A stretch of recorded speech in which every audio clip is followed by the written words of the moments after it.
everybody. Welcome back to Unapologetically Woman. This year, we're celebrating phenomenal women all across Kentucky who make no apologies for their perspectives or the impacts that they're making in the community. Today, we're celebrating my friend, Tanya Torp. Tanya is the executive director of Step by Step and helps to empower and embolden young single mothers to improve their lives. Tanya is also a mom, a wife, an advocate, a pastor, and a writer.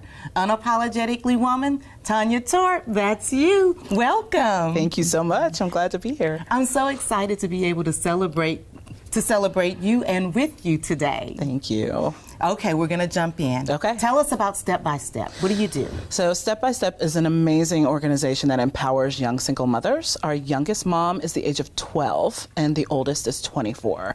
And so we walk alongside them in their lives, give them exactly what they need, which is a lot of support and cheerleading, but also connect them to resources in the community, connect them to each other, to one another, to be that kind of support, that kind of care that they need throughout the community, and just help them to reach their goals. Wow, that's important work for you to do. How was that work affected by the pandemic? Majorly, just like a lot of other people have shared right here from this seat, majorly impacted these young women. What we did in February, before things really hit in March when everything started shutting down, we had the foresight to start to connect with them and ask them what would happen if childcare shut down, you lost your job. And we did surveys, and moms told us exactly what they needed. And so what we did for the first time in the history of our organization, we literally paid their bills. We collected thousands upon thousands of dollars from very generous people in the community, and every month they showed us their budget and let us know what they needed, and we were able to take care of things like their cell phone bill, car notes, rent, all kinds of things, and keeping these young women who literally could not work but wanted to work. I mean, they had no childcare. Mm-hmm. So it was incredibly impactful. So we went from walking alongside of them and supporting them to kind of doing triage. Where is the most need and who needed the most? And so it was incredibly impactful. Everything went online, of course. So we took a very relational, in-your-face, walking next to you kind of ministry and nonprofit and moved it online. And so there were challenges there, but we've risen to the occasion. And so you mentioned ministry. Yes. Ministry is a big part of your life. Absolutely. And I'm sure it guides your work. It does. It is definitely the motivation behind everything in my life. You know, my favorite verse is Micah 6:8, that we make sure that we just move through life in the ways that we are bold in our lives, but that we are also humble in our lives, that we are lifting up justice. And so those are very important things to me, to be humble, to walk in justice, to walk in love. And so justice is another thing. You talk a whole lot about that, for equality and equity and you know, a level playing field. Yeah, so why is that so important for you? Just a few years ago, I started out by just being angry. What could I do to see so much injustice in the world? And started taking a lot of trainings and doing a lot of studying, taking classes and learning about diversity, equity, inclusion, and accessibility.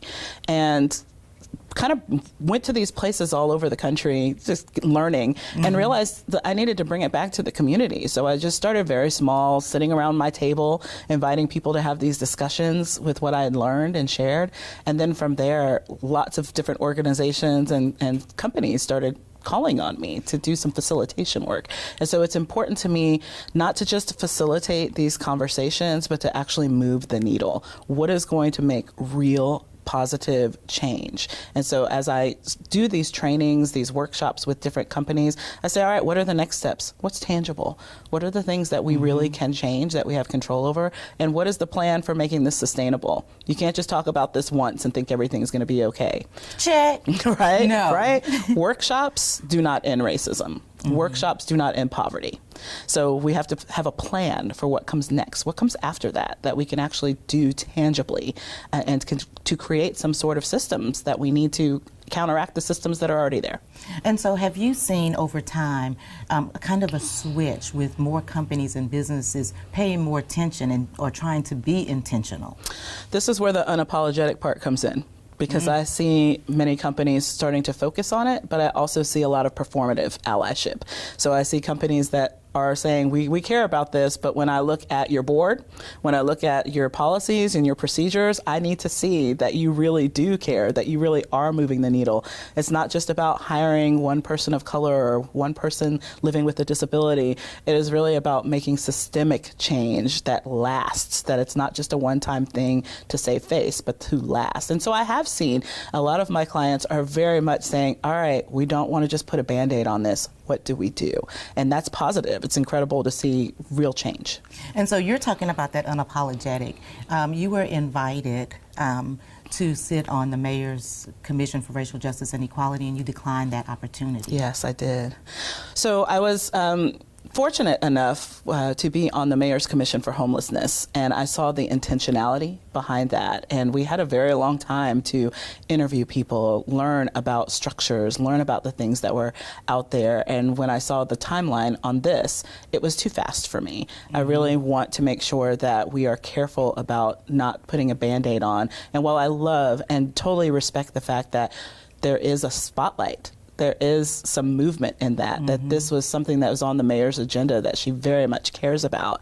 I wanted to make sure that this was given the same intentionality as other projects, as other movements. And I want to make sure that continues to go, and very much have respect for everyone who sat on those panels, who sat in those rooms, who helped to make some decisions and push the city forward. But I want to see even more intentionality. And so you talk a lot.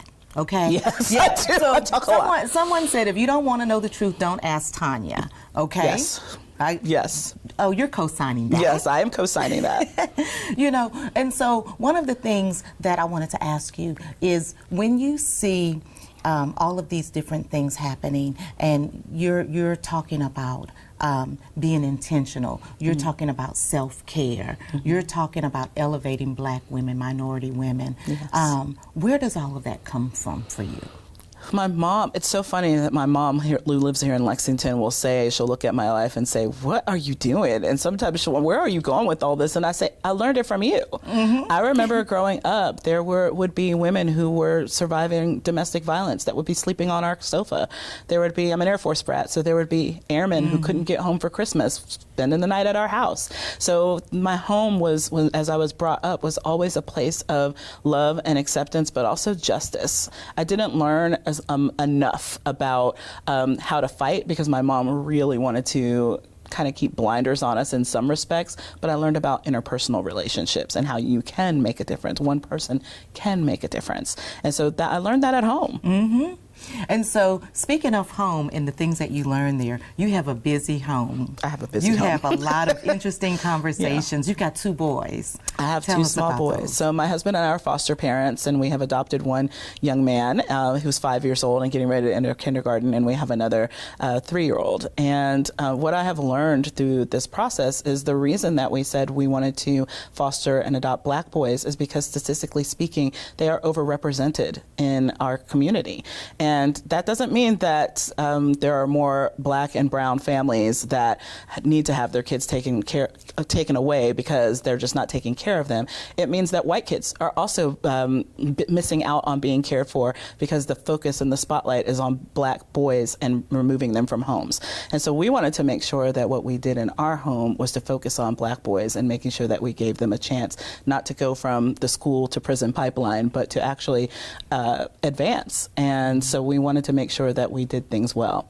And as you know my husband, you've seen my husband, he is a white man.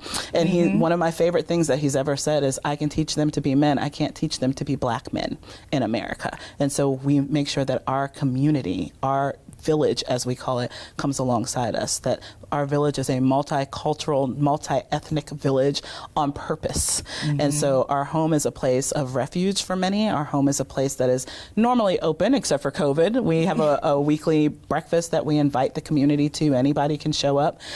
We just really try to have conversations like these, sitting at our table, where we can say, why is there poverty in our neighborhood? Why is there gunfire? Why are things in the media media about our neighborhood that aren't positive when there's amazing positive things happening? Why is there some leanings towards not telling the truth about the good things in our neighborhood? So we have these conversations, sometimes sitting on our stoop, sometimes just at our table. And I think that's really important. And it's important for these children, our children, to see these conversations happening and to be a part of these conversations.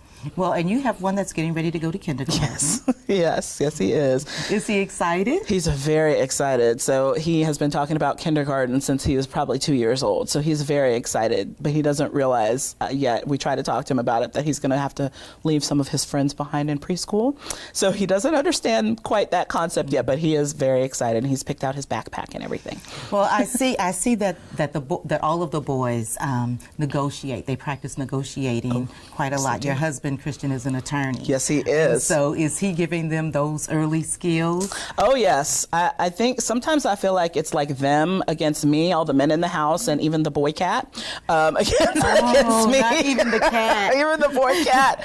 But yeah, I want them to have their own agency. I want them to understand that they have agency, that they have voice. And so they exercise that quite often, and they practice that every single day. Yes. So our kids will tell you that their favorite music is soul music. They love James Brown. They want to hear Hamilton when they get in the car. They will tell you exactly what they want and how they want it.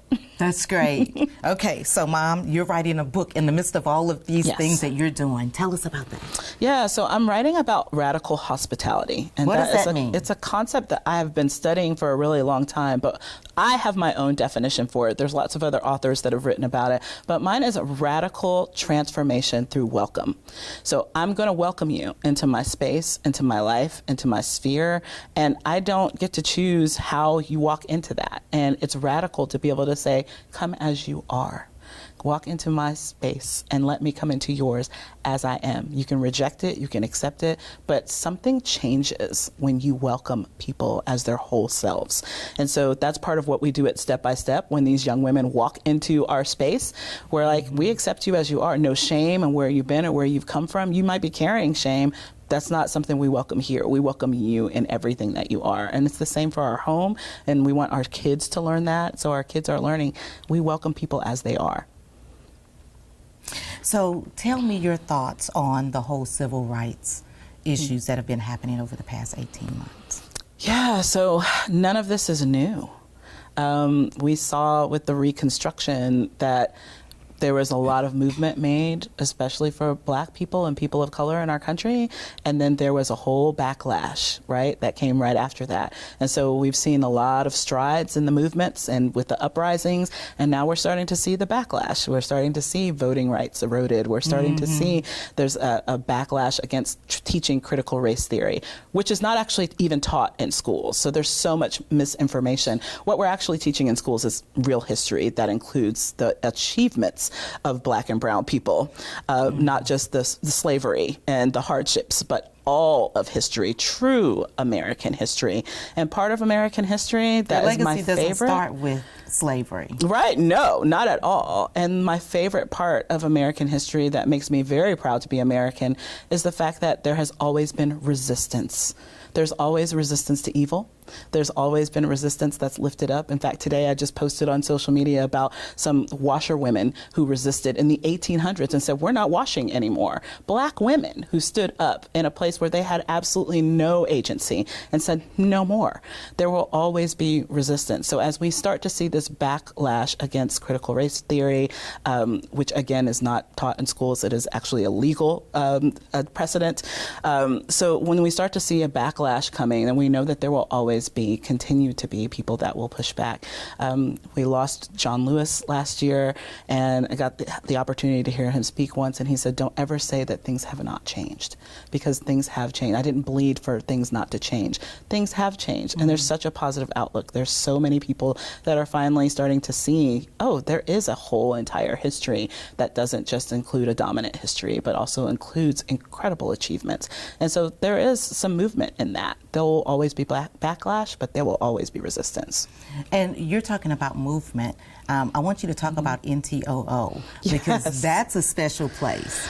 I want to credit conversation. Even just sitting here as we're having this conversation today, there is something that's happening. Maybe it's pricking someone's ear or someone's heart to make change. So Renee Shaw, myself, and Andrea James had several just conversations about making a space. Where are the spaces where women of color get to be together, get to practice community care, get to talk about really tough issues when we're always busy with a billion different things. That's right. And so we just started with 5 people, women of color from all over Lexington, and now we have advanced into almost 800 women. And it's incredible to see all of the little offshoots that have happened, relationships, businesses that have started. Unapologetically Woman. Unapologetically Woman. Yes. Which I found out today was a part of what started. So we're having these conversations in spaces that are safer spaces. I always say when I am consulting with people, there is no such thing as a safe place, especially for Black women in America, but a safer space. And so we have this space where we can talk about tough things and to be able to laugh and have joy together and gather together and dance together, support other businesses, especially BIPOC businesses together. Right. And so we have been able to really do that and cheerlead for one another. And I'm very proud of the space. It is its own thing. No one is managing it. It just has taken off, and it's beautiful to watch it naturally progress. So Tanya, you're a geek. I'm a huge geek. Tell me about it. Yeah, so I call myself a geek and a blurred, a black nerd. I love all things sci-fi. One of the things that is so incredible to me is thinking about Star Trek at the time when it came out, thinking about Vietnam War, thinking about other uprisings that were happening, civil rights, and to see that there were different people on the screen that looked like us for some of the first times ever. Was revolutionary. So I think I love the fact that if you read Octavia Butler's work or other folks, you can see that there's this space where we exist in our fullness. We bring our whole selves into these spaces. And that's what I love about science fiction and geekdom, is that you get to bring your whole self into the space. So if anybody wants to talk to me about Doctor Who, Star Trek, I'll talk about it all day long. All day long. All day long. Yeah. Tanya, it has been so wonderful. This could go on forever. It could. It could go on forever. But I want to thank you for joining us and letting us celebrate you and everything that you do. Thank you. But I want to give you the last word to young girls or young women that might be watching, to give them some hope. Yeah, I think there is a lot of hope in, if you don't see the space where you are welcome, where you fit in, where the things that you want to talk about are being talked about, create your own space. We do that again and again. NTOO was one of those spaces. Boss Up Kentucky. We're also creating Wild Bloom Inc., another BIPOC writing circle. Whenever I see a space where I'm like, it's missing, I want this, I want to create a space, then create it. Create it and watch your life change and watch the lives of other people change. So yeah, just create it. Bring it. Okay. Thank you, Tanya. Thank you. You guys heard it today from Tanya Torp. Bring it. If you don't see a space made for you, create your own. Continue to join us as we celebrate other phenomenal women just like Tanya who are doing amazing things in our communities. I'll talk to you soon.